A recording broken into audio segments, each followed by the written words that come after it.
Well, let's be watching Breakfast Central on News Central. Let's talk about culture this time. And culture is a pulling factor that influences visitors' initial decision to travel to destinations in different parts of the world.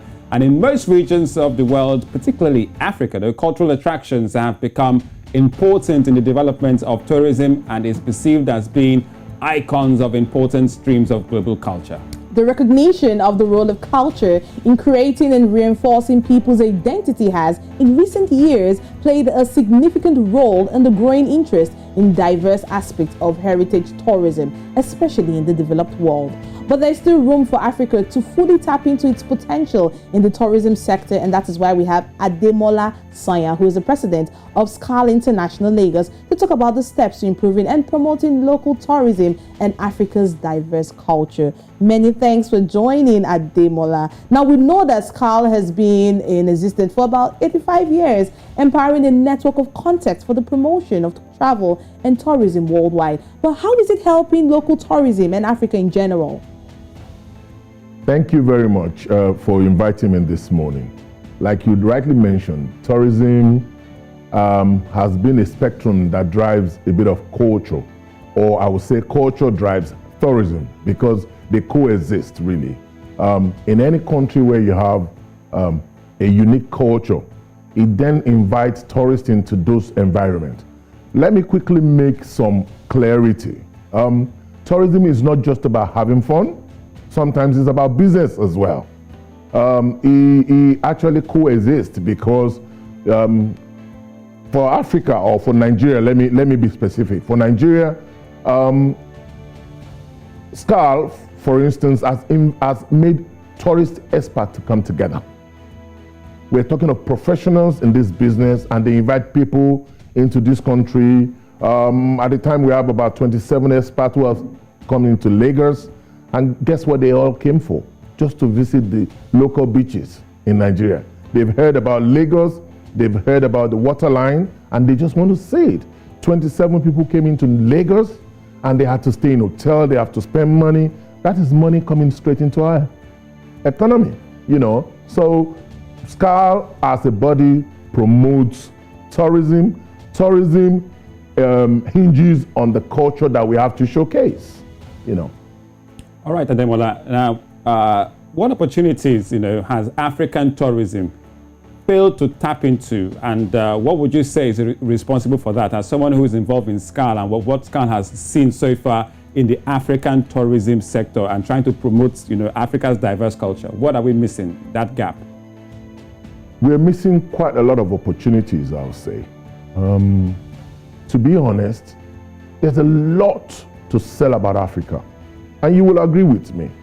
And the reason why I say this is most Africans tend to travel to Europe, the United States, to North America, to Asia. But guess what? We have quite a lot of things in Africa to showcase to the world. A lot of people watches programs, events about Africa from wherever they are, and they then want to come here. They want to come to Africa. They want to come to Lagos. They want to go to Bauchi, go to Kano, because of things they've heard about these places. I think the only constraint we have is because our leadership does not see great benefit in tourism.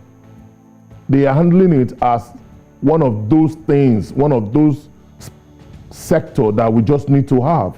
But it is a major economic puller. It kind of invites economy into any country. You invite people, they see you, they see your culture, they see your people firsthand, not what the media says about your country. So there's loads of opportunity.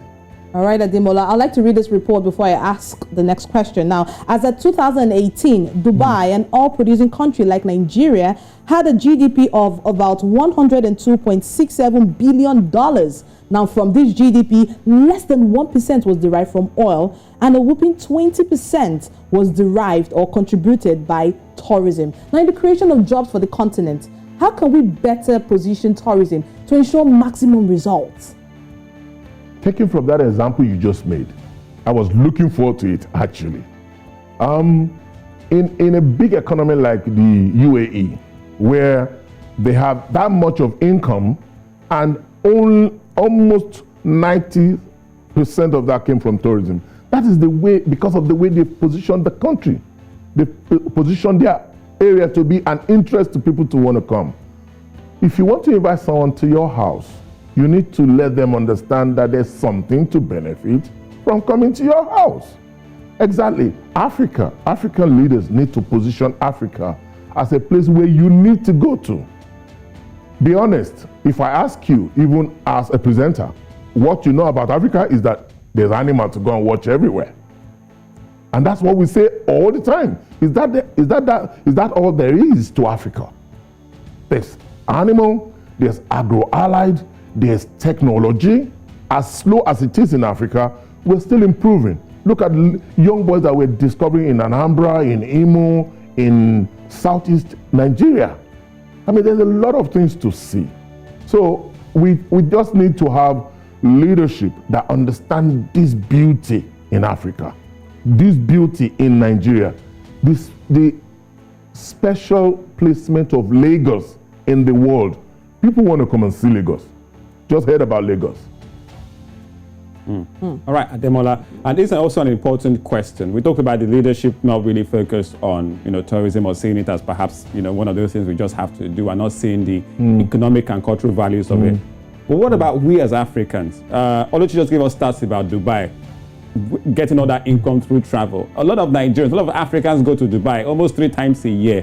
Yeah. But what about Africa to Africa? Lagos to Nairobi, Nairobi to Harare, Harare to to Djibouti. Are we saying that we as Africans can grow our own ecosystem of travel and tourism with diverse cultures by traveling within Africa ourselves first, whether the Western people come or not?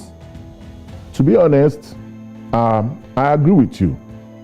You need to promote yourself. It is what you showcase to people that people will latch onto. And to be honest, Africans are beginning to see the benefit of traveling around Africa.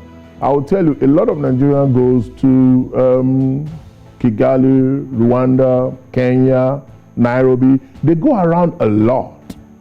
We're beginning to see it. It's just not at the level we expect to have it.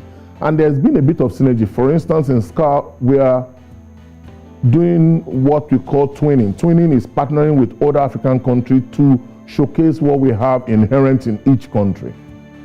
Lagos is going to be partnering very soon with Kenya so that we can do joint collabo. We can do joint packages where people can come from anywhere within the world and visit Nairobi and then visit Lagos. It becomes a complete package.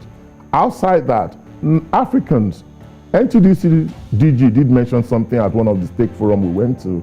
He said, we have over $60 to $80 million potential if Africans or Nigerians just go around Nigeria. Wow. If we just go around Nigeria and visit, probably, let me not take away from the fact that we have a bit of security challenge. Be that as it may, it does not take away from the fact that every part of the world has security challenge. But they proposition or they position themselves into places that you will appreciate and come to. So Nigerians should be able to go to Uyo, go to Calabar and be part of the carnival, come to Lagos and go to the beaches. Another thing we have not taken advantage of is how to sensitize the local community and let them understand that when people come to your community, it means income for you. They're not against you. So don't protect the beach as if it's your home and nobody should come there. It's only when people come that you earn income. Well, thank you so much, Ademola Sanya, for giving us so much insight. President of Skal International, as we look to promote local tourism and developing Africa's diverse cultures, when it comes to tourism. Thanks once again, Ademola Sanya. Thank you very much.